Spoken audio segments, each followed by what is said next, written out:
चला तर प्रिव्हियस क्लासमध्ये आपण अल्कोहोल अँड फिनॉलचं क्लासिफिकेशन बघितलं की अल्कोहोल अँड फिनॉल कसा काय क्लासिफाय झाला. सर्वात पहिला क्रायटेरिया पाहिला की अल्कोहोलला क्लासिफाय करण्यात आलं होतं on the basis of hydroxyl group, that is OH group. OH group 1 असेल, 2 असेल, 3 असेल, त्या अल्कोहोलमध्ये असेल किंवा फिनॉलमध्ये प्रेझेंट असेल त्या बेसिसवर क्लासिफाय केलं. आपण पाहिलं की अल्कोहोलला पाहिलं की जो अल्कोहोल होता, अल्कोहोल क्लासिफाय झाला होता 3 याच्यात ऑन द बेसिस ऑफ कशाच्या बेसवर, नंबर ऑफ हायड्रॉक्सिल ग्रुप किती प्रेझेंट आहे. Okay, if the one hydroxyl group is present, that is called as a monohydric alcohol. पाहिला आपण monohydric alcohol होता. Okay, if the two are present is called as a dihydric alcohol. Okay, if the 3 OH group is present, that is called as a trihydric alcohol. आणि याच प्रकारचा phenol सुद्धा काय झाला होता, क्लासिफाय झाला होता. ओके, सो फिनॉलला आणि अल्कोहोलला क्लासिफाय केलं होतं on the basis of how many number of hydroxyl group, that is OH alcohol group. Okay, OH group किती प्रेझेंट आहे त्या बेसिसवर आपण अल्कोहोलला क्लासिफाय केलं होतं. Again this alcohol can be classify into further काय करण्यात आलं, या अल्कोहोलला सुद्धा क्लासिफाय करण्यात आलं. सर्वात पहिले हा जो मोनोहायड्रिक अल्कोहोल आहे, या मोनोहायड्रिक अल्कोहोलला फर्दर क्लासिफाय करण्यात आलं. ओके, आता हे कशाच्या बेसवर आपण पाहिलं की अल्कोहोल आणि फिनॉलला तर क्लासिफाय केलं होतं की किती number of hydroxyl group present आहे, 1 असेल, 2 असेल, 3 असेल त्या बेसिसवर. ओके, आणि 3 पेक्षा जास्त असेल त्याला पॉलिहायड्रिक म्हणत होतो. पण आता मोनोहायड्रिक अल्कोहोलला सुद्धा काय करण्यात आलं आहे, क्लासिफाय करण्यात आलं. तर ह्या मोनोहायड्रिक अल्कोहोलला कसं काय क्लासिफाय करतात. ओके, द क्लासिफिकेशन आपल्याला आज स्टडी करायचं आहे मोनोहायड्रिक अल्कोहोलचं. Okay, the classification of monohydric alcohol. आज आपल्याला क्लासिफिकेशन स्टडी करायचं आहे मोनोहायड्रिक अल्कोहोलचं. आता लक्ष द्या, हा जो monohydric, mono means 1 and hydric means OH alcohol groups. Okay, तर हा जो मोनोहायड्रिक अल्कोहोल आहे याचं क्लासिफिकेशन पाहायचं आपल्याला की मोनोहायड्रिक अल्कोहोलला कसं काय क्लासिफाय केलं. तर मोनोहायड्रिक अल्कोहोलला क्लासिफाय करण्यासाठी जो क्रायटेरिया होता, क्लासिफिकेशनचा जो क्रायटेरिया आहे, ह्या क्लासिफिकेशन क्रायटेरिया काय, कशाच्या बेसवर क्लासिफाय केलं मोनोहायड्रिक अल्कोहोलला. तर हे जे क्लासिफिकेशन होतं हे state of hybridisation of a carbon atom to which hydroxyl group attached. तर लक्ष द्या, हा जो मोनोहायड्रिक अल्कोहोलला क्लासिफिकेशन करण्याचा जो क्लासिफिकेशन जो क्रायटेरिया होता, तो क्रायटेरिया काय आहे की ज्या कार्बनला जो हायड्रॉक्सिल ग्रुप अटॅच आहे, ह्या कार्बनला काय हायड्रॉक्सिल ग्रुप अटॅच आहे, तर हा ज्या कार्बनला हायड्रॉक्सिल ग्रुप अटॅच आहे याचं जे हायब्रिडायझेशन आहे, काय आहे हायब्रिडायझेशन, हे हायब्रिडायझेशनची कोणती स्टेट आहे, sp हायब्रिडायझेशन आहे, sp2 हायब्रिडायझेशन आहे, ओके, sp3 हायब्रिडायझेशन आहे, या बेसवर क्लासिफाय करण्यात आला. आता लक्षात द्या, कार्बन मोस्ट ऑफ जे हायब्रिडायझेशन शो करते ते असते sp2 आणि sp3 इन केस ऑफ अल्कोहोलच्या केसमध्ये. ओके, तर लक्ष द्या, या मोनोहायड्रिक अल्कोहोलला क्लासिफाय करण्यात आलं on the basis of the criteria. Which criteria, the state of the hybridization of the carbon atom. त्या कार्बन एटमची जी स्टेट आहे ती काय, कोणत्या स्टेट आहे, एक तर sp3 आहे की sp2 आहे, ते या बेसिसवर काय करण्यात आलं, मोनोहायड्रिक अल्कोहोलला काय करण्यात आलं, क्लासिफाय करण्यात आलं.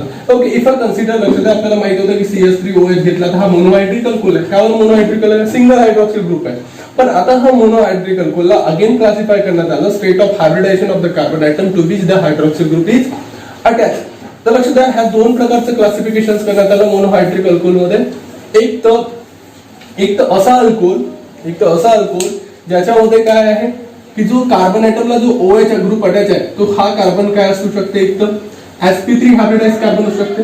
ओके, कोणतं हायब्रिडायझेशन, sp3 हायब्रिडायझेशन. वाई काय राहू शकते, sp2 हायब्रिडाइज राहू शकते. हा ज्या कार्बनला मोनोहायड्रिक अल्कोहोल मध्ये लक्षण आहे, एकच हायड्रॉक्सिल ग्रुप आहे, जो हायड्रॉक्सिल ग्रुप अटॅच आहे त्या कार्बनला, त्या कार्बनचं जे हायब्रिडायझेशन आहे ते sp2 राहू शकते किंवा sp3 राहू शकते. या बेसिसवर काय करण्यात आलं आहे, अल्कोहोलला क्लासिफाय करण्यात आलं. क्रायटेरिया लक्षात ठेवायचा आहे की monohydric alcohol can be classify on which basis, the state of the hybridization of a carbon atom. त्या कार्बन एटमच्या हायब्रिडायझेशन स्टेटवर. ओके, ज्या कार्बनला कोण अटॅच आहे, हायड्रॉक्सिल ग्रुप आहे. नाही असं नाही, मग ह्या घेतला अल्कोहोल सिंपलचा CH3 CH double bond CH2 single bond OH. Okay, तर लक्ष द्या, या लक्ष द्या, इथे जर विचार केला तर हा कार्बनची हायब्रिडायझेशन काय आहे. सपोज जर इथे विचार केला तर CH2 CH3 OH. ओके, इथे घेतला, इथे पाहिलं, लक्ष द्या, इथे जे 2 अल्कोहोल घेतले, हा सुद्धा एक अल्कोहोल आहे, हा सुद्धा अल्कोहोल आहे. या अल्कोहोल मध्ये जर विचार केला तर हा जर हायड्रॉक्सिल ग्रुप अटॅच आहे, कोणत्या कार्बनला अटॅच आहे, त्या कार्बनला. आता या कार्बनचं हायब्रिडायझेशन कोणतं आहे, sp3 आहे की sp2 आहे. इथे सुद्धा हा हायड्रोक्सिल ग्रुप आहे कार्बनला अटॅच आहे, याचं जे हायब्रिडायझेशन ते काय sp3 आहे की sp2 आहे, या बेसिसवर काय असे खूप सारे मॉलिक्युल होते आणि या बेसिसवर याला मोनोहायड्रिक अल्कोहोलला क्लासिफाय करण्यात आलं. तर लक्षात द्या, monohydric alcohol can be classify into two categories. Those alcohol which can contain the sp3 hybridized carbon atom attached OH group, okay, or other sp2 hybridized carbon atom ला जर काय असेल OH group attached असेल. दोन प्रकारचं लक्षात ठेवायचं, hybridisation स्टेटवर काय केलाय, हा क्लासिफाय केलाय. आता लक्ष द्या, जनरली हा जर पाहिला sp3 हायब्रिडाइज कार्बन ॲटमला जर हायड्रॉक्सी ग्रुप अटॅच असेल, ओके, तर त्या बेसिसवर जनरल अलिफॅटिक अजून याच्यामध्ये क्लासिफिकेशन झालंय. सपोज पण लक्ष द्या कसं काय, हा जो कार्बन आहे, ओके, हा कार्बन आहे, कार्बनला OH ग्रुप अटॅच आहे, हायड्रॉक्सी ग्रुप अटॅच आहे, ओके. आता लक्ष द्या, कार्बनची व्हॅलेन्सी किती असते आपल्याला माहिती आहे, 4 valency. How many valency of the carbon atom, 4 valency. आता जर 4 व्हॅलेन्सी आहे कार्बनची, तिथे हायड्रॉक्सिल ग्रुप आहे, मग हा किती बॉन्ड, 3 बॉन्ड, ओके, 3 बॉन्ड. आता हे जे 3 बॉन्ड्स आहे, ते 3 बॉन्ड डिफरंट आयटम न काय करू शकते, सॅटिस्फाय करू शकते, वाईला आर, ओके, और एच कोणते कशाने सॅटिस्फाय करू शकते, अल्किल ग्रुपनं. आता इथे लक्ष द्या, हा जो कार्बन आहे, कार्बन sp3 हायब्रिडायझेशन शो का करून राहिला, आपल्याला माहित आहे, हिंट माहिती आहे, टोटली जर पाहिलं, हिंट पाहिलं तर आपल्याला माहित आहे हायब्रिडायझेशन, जनरली हायब्रिडायझेशन कसं काढतो आपण,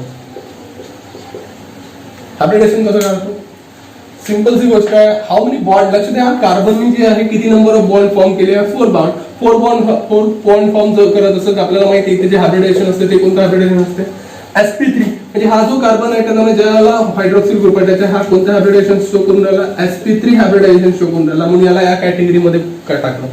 सपोज इथे लक्ष द्या, इथे जर विचार केला, इथे कार्बन ॲटम आहे, याला हायड्रॉक्सिल ग्रुप अटॅच आहे, ओके.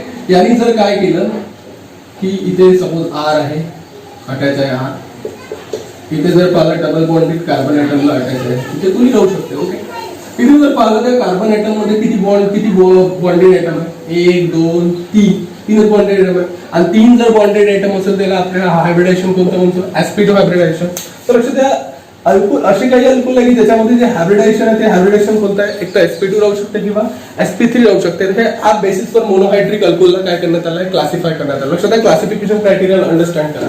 नाउ आता हा जो अल्कोहोल आहे sp3 हायब्रिडाइज कार्बन कंटेनिंग जो अल्कोहोल आहे, ज्या अल्कोहोलमध्ये OH ग्रुप sp3 कार्बन ॲटमला अटॅच आहे, हा अल्कोहोल पुन्हा काय करण्यात आला, क्लासिफाय करण्यात आला.